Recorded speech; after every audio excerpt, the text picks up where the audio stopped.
கீழே தள்ளினாள் எருமத்தாலை அறுக்கும் வேளை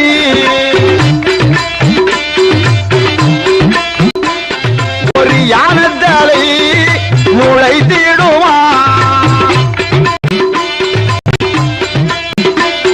அந்த யானத்தாலை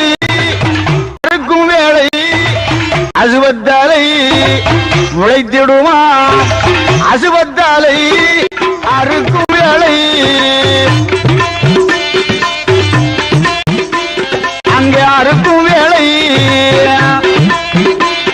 ஒரு ஆட்டுத்தாலை முளைத்திடுமா அசுவத்தாலே அறுக்கும் வேளை அறுக்கும் வேளை ஆட்டுத்தாலே முளைத்திடுமா அப்படி யானத்தலை அறுத்தால் ஒரு ஆட்டுத்தலை முளைத்தது ஆட்டுத்தலை அழுத்தால்